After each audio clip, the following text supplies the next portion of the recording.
Olá, tudo bem com vocês? Sejam todos bem-vindos. Sou a professora Andressa Xavier, professora do componente de Geografia.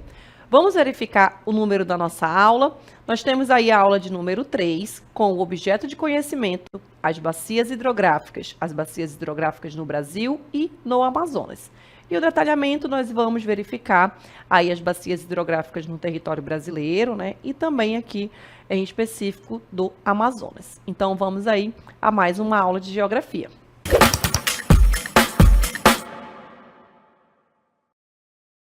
Muito bem, então vamos iniciar a nossa aula falando sobre as bacias hidrográficas do Brasil, né? Conhecendo aí um pouco das suas características, observando também a localização geográfica, né? Os estados em que cada uma abrange e também conhecer um pouco da bacia hidrográfica do Amazonas, né? Inclusive a gente está vendo aqui essa belíssima imagem mostrando aí os rios da nossa região, juntamente aí com os ecossistemas da floresta amazônica. Então vamos iniciar vendo alguns conceitos básicos para a gente conhecer essas bacias hidrográficas. Então a gente tem aí dois conceitos principais, que são rede de drenagem ou rede hidrográfica, como a gente pode chamar, tá bom? E aí nós vamos falar também sobre as bacias hidrográficas, né, para a gente verificar as diferenças entre cada uma delas. Então, na rede de drenagem ou na rede hidrográfica, gente, nós vamos ter um conjunto de rios, tá bom? Que eles vão estar ali interligados, né, vão estar conectados. Juntamente, eles drenam ali as águas presentes nesse conjunto de rios, né, de uma porção da superfície terrestre. E aí, eles vão ser compostos de canais, e esses canais, eles vão estar o quê? Conectados, tá bom?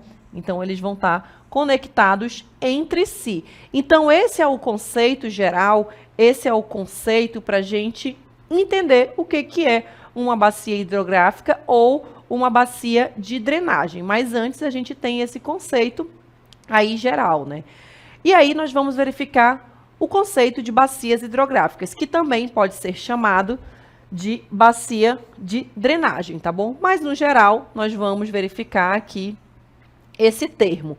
A bacia hidrográfica, gente, já vai ser o conceito, né, ou o termo que a gente vai utilizar, onde nós vamos descrever, nós vamos caracterizar ali uma parte do território, né, ou uma porção do território que vai estar delimitada, gente, por alguns divisores de água. E esses divisores, eles vão delimitar, eles vão drenar ali um rio principal, juntamente com os seus afluentes, e aí nós vamos ter a formação de uma bacia hidrográfica, certo? Ou uma bacia de drenagem. As bacias, gente, elas possuem uma estrutura. E essa estrutura, basicamente, ela está formada aqui dessa forma. Nós vamos ter ali a nascente de um rio, né, formando ali a bacia hidrográfica. Nós vamos ter o rio principal, que é onde esse rio ele vai percorrer essa bacia hidrográfica ou o território, essa porção do território ocupada por essa bacia hidrográfica. Nós temos os divisores de águas, né, que também fazem parte dessa bacia hidrográfica. Aí nós encontramos também os afluentes e a foz. Então, a gente inicia aqui na nascente, né, que é onde esse rio principal nasce, e a foz, que é onde esse rio principal, todos esses divisores de águas, todos esses afluentes, eles vão despejar as suas águas, né, ali na foz. E aí a gente vai ver mais à frente quais são esses tipos de foz, né? Se essa foz ela vai despejar os rios dessa bacia hidrográfica ali no oceano, ou para dentro do continente, ou outras áreas. E esses elementos, juntamente, né, eles drenam aí as águas da bacia para uma bacia maior, que pode acontecer ali na foz, né, que a gente vai verificar, ou para o oceano. E aí a gente vai verificar as diferenças entre essas, onde essas águas elas vão ser despejadas, tá bom? Então, nascente, rio principal, divisores de águas, afluentes e foz. Então, esses elementos eles vão formar aí uma bacia hidrográfica, tá bom?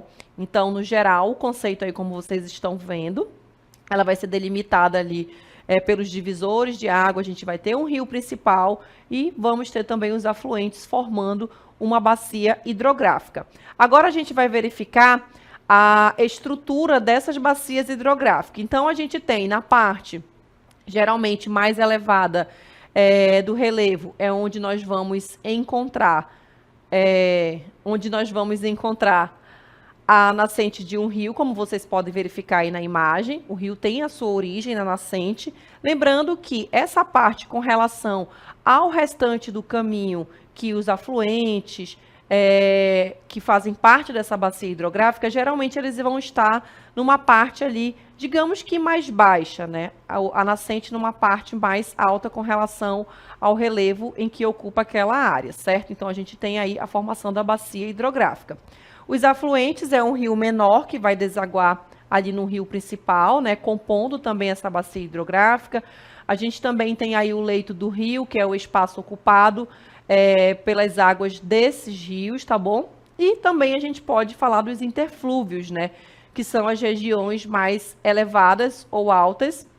E essa área, geralmente, gente, ela vai servir como se fosse ali, digamos que uma fronteira, tá bom? É um divisor entre uma bacia hidrográfica entre outra bacia hidrográfica. Então, ela vai delimitar ali uma bacia hidrográfica, certo? Então, basicamente, essa é a formação de uma bacia hidrográfica que a gente pode observar aqui nessa imagem, para a gente ter esse entendimento com relação ao relevo e também aos interflúvios, né? Onde a gente vai encontrar essa delimitação. A gente não tem ali uma barreira, né? A gente vai ter ali uma fronteira natural composta pelos rios, e aí a gente vai ter essa delimitação do que forma uma bacia hidrográfica e outra. Mas, no geral, os afluentes eles vão alimentar o rio principal, e aí a gente vai ter essa delimitação de cada uma das bacias hidrográficas, certo? E aí nós temos os tipos de bacia hidrográfica, que é justamente onde essa bacia hidrográfica, né, a foz dela vai desaguar. Na foz endorreica é quando um rio ele não atinge o mar. Então, ele vai, por exemplo, despejar as suas águas ali em um lago. Então, a gente vai chamar aqui desse nome, né? Um nome bem diferente aí, mas a gente tem esses conceitos, né? Então, se aquela bacia hidrográfica, aquele rio principal, ele não atinge o mar, então ela provavelmente é do tipo de foz endorreica, ou, como a gente pode chamar também, uma bacia hidrográfica endorreica, tá bom? Se esse rio principal, ele nasce ali no interior do continente e ele segue até desaguar ali no mar ou nas águas do oceano, né? Então, nós vamos chamar de exorreica. Por isso que a gente tem aqui, olha, esse iniciando, né, com EX de exterior. Então, vocês já não vão esquecer, né? Então, exo é de externo, exterior, fora do continente. Então, quando essa bacia hidrográfica despejar suas águas, desaguar ali no mar, então ela vai ser uma bacia hidrográfica exorreica, ou também a gente pode ver uma foz exorreica. A foz da bacia amazônica, ela é endorreica ou exorreica? Eu sei que essa bacia ela vai desaguar no Oceano Atlântico. Então, se eu sei que é aqui no mar, então eu já sei qual o tipo de bacia hidrográfica ou o tipo de foz, né? Porque pode vir das duas formas. É uma bacia hidrográfica exorreica ou tem a foz exorreica. Aí você já sabe que a gente pode estar falando aí da bacia amazônica.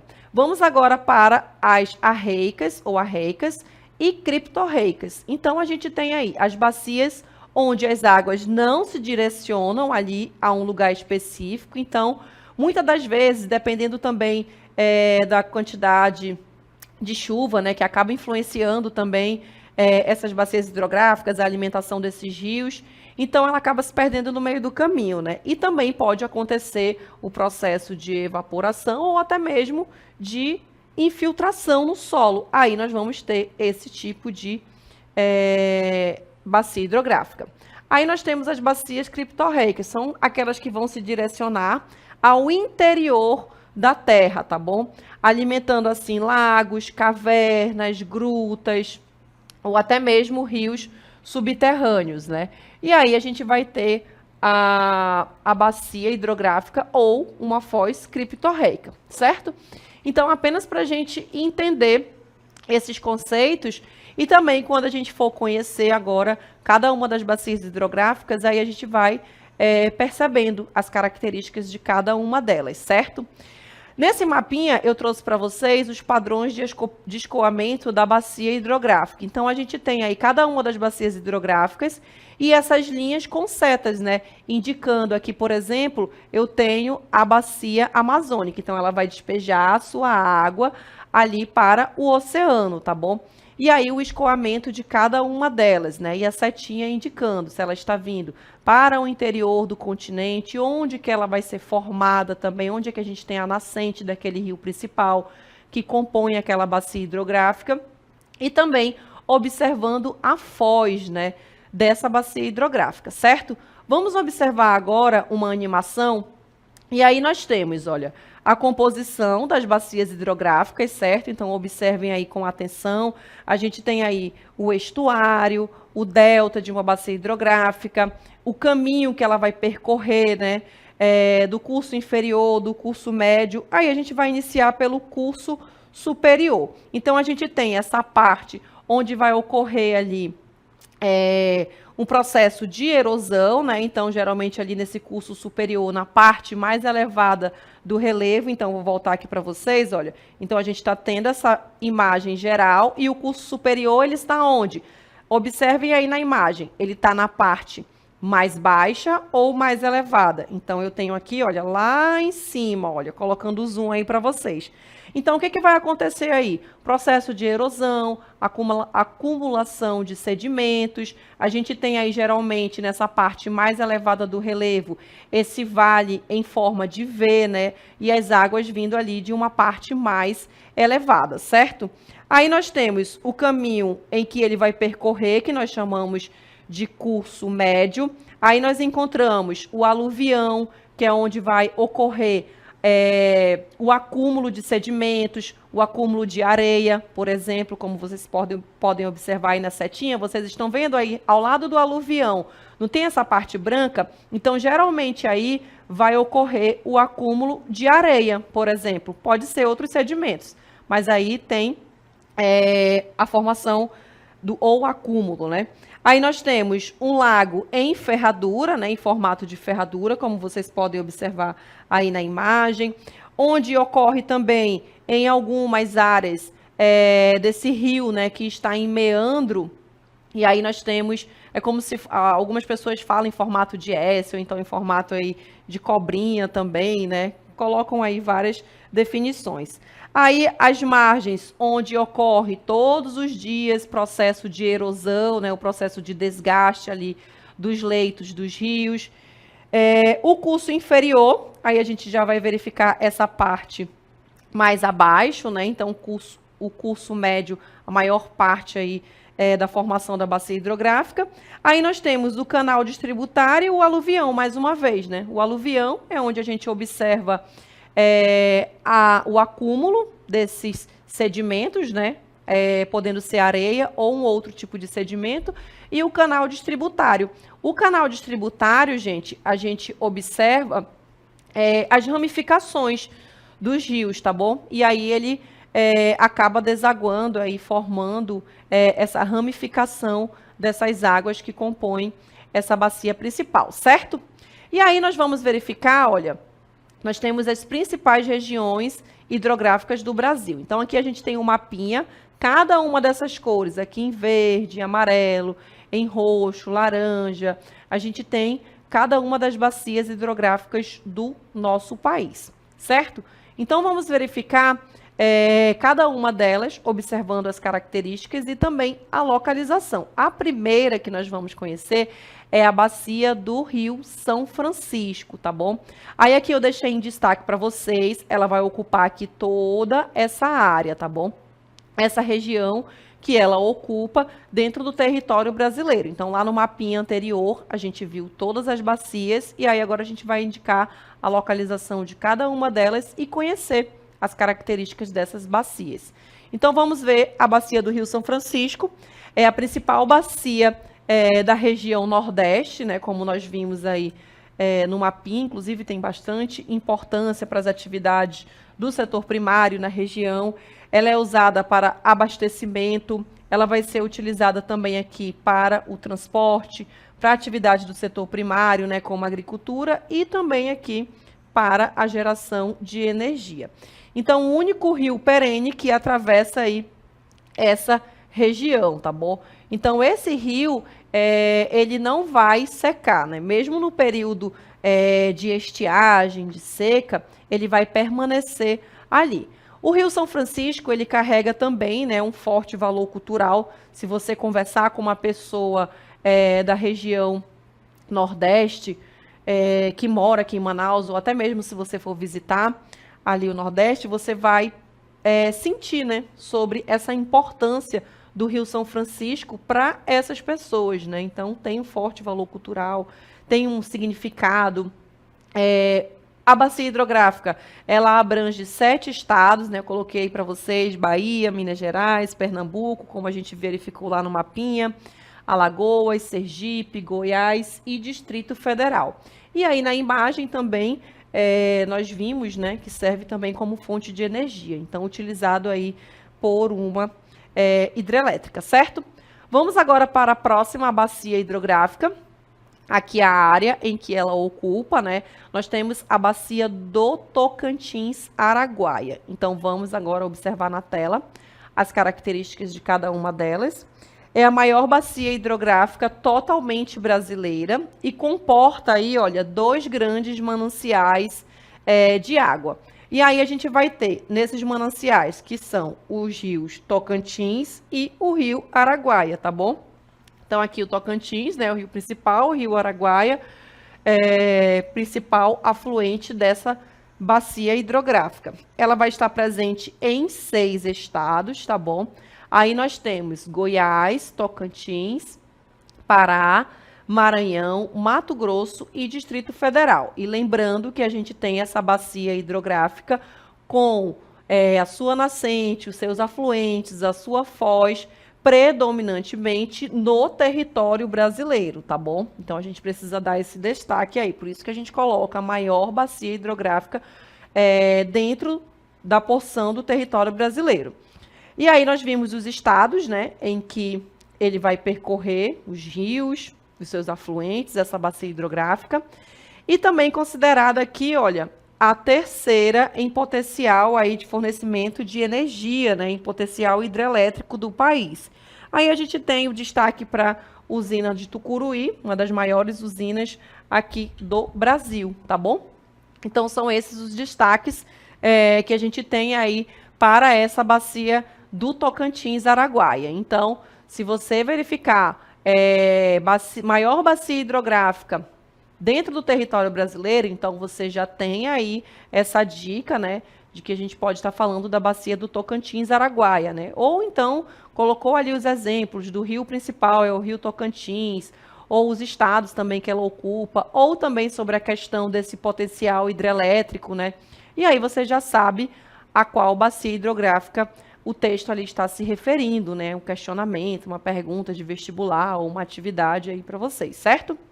Vamos agora para a bacia do Rio Paraná. Então, aqui mais um mapinha para a gente ver a localização, né? Então, a gente tem aí mais ou menos a posição, a localização geográfica para a gente compreender as características e também para a gente ter essa noção de espaço, né? Em que cada uma dessas bacias hidrográficas elas ocupam. Então, vamos às características dela. Nós temos aí que ela vai ser formada pelo Rio Paraná e seus afluentes, né? E a gente tem o destaque para os rios Tietê, Paranapanema, Iguaçu. Então, aqui são os principais, tá bom? Do Rio Paraná. É a segunda, aqui em potencial hidrelétrico, né? Nós vimos ali a terceira, agora vamos para a segunda, onde possui aí várias usinas hidrelétricas, né? Nós temos aqui por exemplo, a Itaipu, que atualmente é considerada aí uma das maiores usinas hidrelétricas do mundo, tá bom? Então, são essas as características que a gente tem para a bacia do Rio Paraná. Aí, os principais afluentes, né? O Rio Paraná, que é o rio principal, lembra? Bacia hidrográfica, ela vai ter o rio principal, vai ter ali os seus afluentes, a sua nascente, a sua foz, que vão compor uma bacia hidrográfica. Então, aí o que a gente tem? Um rio principal e estamos vendo os seus afluentes, né? Entre outras características também que a gente vem observando de cada uma das bacias hidrográficas, né? Compreendendo a localização, a posição delas também dentro do território brasileiro, certo? Vamos agora para a próxima bacia. Nós temos aqui a bacia hidrográfica do Rio Amazonas, né? Dentre todas as bacias hidrográficas que nós já verificamos aí no mapinha, né? Será se essa é a maior? Ela vai ocupar uma maior parte do território brasileiro, né? Então, observem aqui a imagem para a gente verificar as características, né, de cada uma delas e você já ter essa noção, né, com relação ao espaço que essa bacia hidrográfica ela vai ocupar, né? Então, a gente tem aí uma maior quantidade de afluentes, o rio principal, né, percorrendo um longo caminho, aí não apenas pelo território brasileiro, né, como a gente pode observar aqui na imagem, ela ultrapassa os limites do território brasileiro, né? Assim como a floresta amazônica, como todos os ecossistemas que compõem, né, o bioma amazônico, que ele não está inserido apenas em território brasileiro, certo? Vamos agora às características dessa bacia do Rio Amazonas. Aí vocês podem observar, olha, no mapinha, né, a gente já tem aí mais ou menos essa noção, né, de vários afluentes, Juruá, Purus, Madeira, vários rios que compõem aí essa bacia hidrográfica, onde a gente tem um rio principal, que vai ser o Rio Amazonas, né? É a maior bacia do mundo, tá bom? Então, aqui a gente vai ter a maior bacia hidrográfica do mundo, e ela cobre aí, olha, basicamente 45% do Brasil, gente, do território brasileiro. E abrange territórios de mais oito países, né? E 7 estados brasileiros. Aí a gente vai ter o Acre, o Amazonas, Rondônia, Roraima, Amapá, Pará e Mato Grosso. Inclusive, se a gente for falar aí sobre a questão da região norte, né? Onde muitos acreditam que ela vai estar presente apenas na região norte, mas não.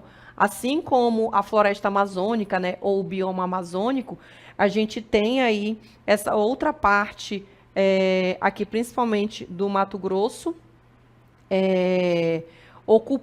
sendo ocupado, né, aí também por uma parte da bacia do Rio Amazonas, assim como o bioma, entre outras características, quando a gente vai observar da floresta amazônica de uma forma geral, né? E também ultrapassando os limites do território brasileiro. E aí nós temos que o nome da bacia, ela vai receber aí o mesmo nome do rio, né? Aí nós temos o maior rio presente nela, que vai ser o Rio Amazonas, como a gente pode observar aqui na imagem. Olha, bem aqui eu vou botar um X para vocês observarem, que é onde essa bacia hidrográfica ela vai despejar as suas águas, né? Ali no Pará, tá bom?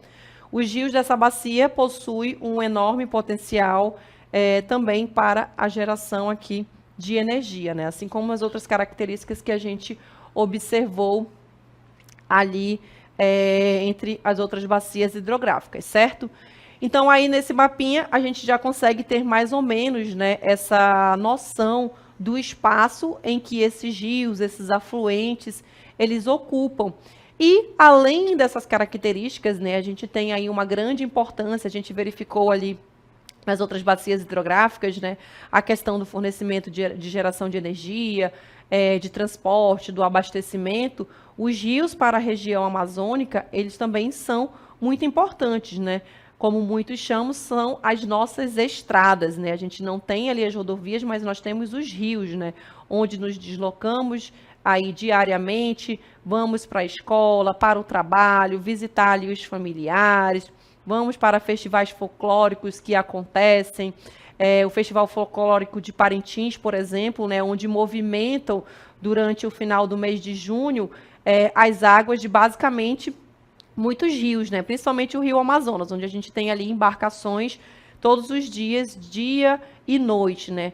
Passando ali pelos rios até chegar ali o município de Parintins. Ou, se você não quer perder muito tempo e aproveitar muito a festa, você vai de avião, né? Se você mora um pouco distante. Mas, no geral, são utilizados aí os rios.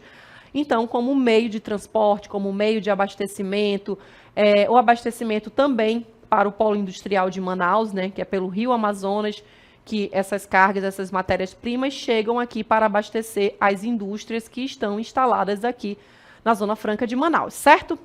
Falando nisso, nós temos os problemas socioambientais aí da bacia do Rio Amazonas. Aí eu trouxe algumas para vocês, como a perda da floresta amazônica, né, em larga escala, que vai intensificar o efeito estufa, né, porque a gente tem a emissão desses gases poluentes para a atmosfera, desculpa, e também a perda da biodiversidade, né? Se você está desmatando, consequentemente, a gente está perdendo ali espécies animais, espécies vegetais, então a gente tem essa perda da biodiversidade, né? Da vida que está presente ali.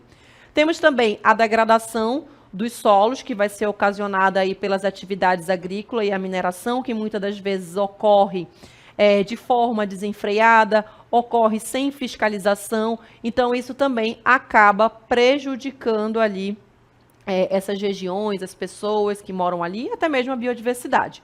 Aí nós temos a poluição dos rios por resíduos industriais, né, ou até mesmo resíduos domésticos, agrotóxicos também que são utilizados, que vão infiltrar ali no solo, as raízes daquelas árvores, dessa floresta, elas vão captar essa água que provavelmente está ali com a presença desses agrotóxicos, desses resíduos, né? Prejudicando também a vida aquática, certo? Nós temos a construção das hidrelétricas, né? Nós vimos aí o potencial como característica dessa bacia hidrográfica para a construção de usinas hidrelétricas, e quando você constrói uma usina hidrelétrica, a gente vai ter ali pode ocorrer o alagamento naquela região, né, de vastas áreas da floresta, o deslocamento também das comunidades, das pessoas que moravam ali, que tinham um sentimento de pertencimento com aquele local e que acaba tendo que ser deslocada para outros lugares, né? As comunidades indígenas, afeta também o regime hídrico, né, daqueles afluentes, daquele rio principal. E aí são algumas das características. A exploração mineral também, especialmente os garimpos, né, que vão contaminar os rios com a presença, por exemplo, do mercúrio, né, que vai afetar a vida aquática, que vai destruir ali a floresta e, consequentemente, vai gerar diversos conflitos sociais ali para aquelas comunidades, né. Então, são alguns dos problemas socioambientais que a gente vivencia, né, atualmente, problemas, inclusive, que já vem perdurando aí de anos e anos, né? Que precisa ser fiscalizado e que precisam ser combatidos. E são crimes, né? Crimes ambientais. Certo? Então, essa foi aí a nossa aula sobre bacias hidrográficas. Não confundam mais o conceito, né, de rede de drenagem, de bacia hidrográfica, e também observem aí com mais calma depois a localização de cada uma das bacias, as características dela, para não ter essa confusão, né, entre características de uma bacia hidrográfica e outra, certo? Então essa foi a nossa aula e até uma próxima.